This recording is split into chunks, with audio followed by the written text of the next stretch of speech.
ئەسڵەن ئەو گۆڕانکاریە گەورەیە وەکو پرۆسەی پەروەردەکردنی ئینسان وایە. دیداری توێژی مامۆستایانە لە سنووری پارێزگای هەڵەبجە کۆبوونەوەیەکی فراوانە بۆ سەرخستنی لیستی 285 کۆمەڵی دادگەری.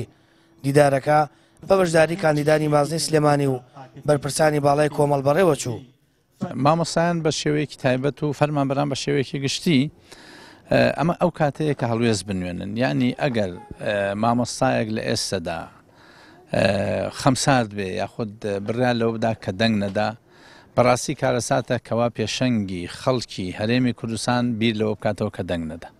خۆ ئەگەر دەنگیدا بە یەکێ لەو دوو پارتە دەسەڵاتداری کە 6 موچەی ئەویان دزیوە، ئەوە کارەساتەکە لەوە خەتەرناکترە و کارەسات بارترە. بۆیە مامۆستایان لە ئێستادا کەس ناتوانێت هیچ فشارێکیان لەسەر بکاوە، کەس ناتوانێت سزایان بدا. بۆیە لانی کەم تۆڵەی 6 موچەی خۆی بکاتەوە بە دەنگدانێک. با لەم یانزەیە ئەم ستەمانە کۆتایی پێبێ، با سامان و سامانی ئەم وڵاتە بۆ هەموو بێ، گشتی بێ، هەموو خۆشگوزەرانی و خۆشیێک بۆ هەموو بێ، بۆ کەسێکی تاکیان کەسێکی جیاواز نەبێ، بۆ کۆمپانیایەکی شخصی نەبێ و داواکارم لێیان بە کۆتایی بەوە بێت ئیتر موچە لە ناکۆکی سیاسی جیابێتەوە.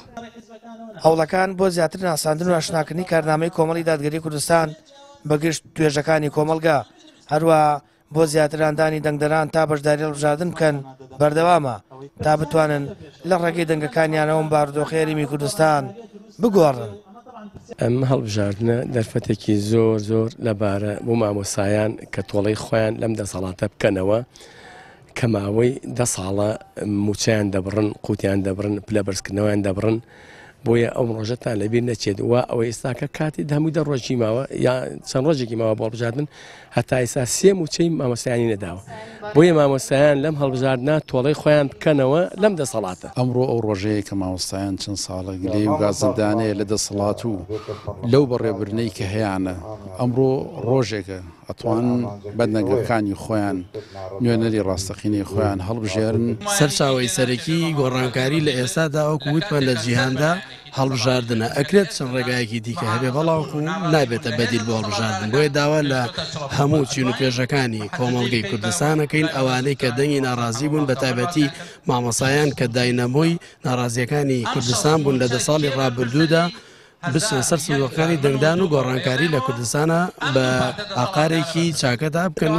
کۆمەڵی دادگەری کوردستان لە ماوەی ساڵانی ڕابردوودا لە نێوخۆی هەرێمی کوردستان و لە بەغدادیش لە ڕێی نوێنەرەکانیەوە داکۆکیکاری سەرسەختی مامۆستایان و مافەکانیان بووە. بۆیە بە تایبەتی داوا لە مامۆستایان دەکات بۆ هەڵبژاردنی ئەنجومەنی نوێنەرانی عێراق پاڵ پشتی لە لیست و پاڵێوراوەکانی بکات. ساما فەتاح، کەناڵی ئاسمانی پەیام، هەڵەبجە.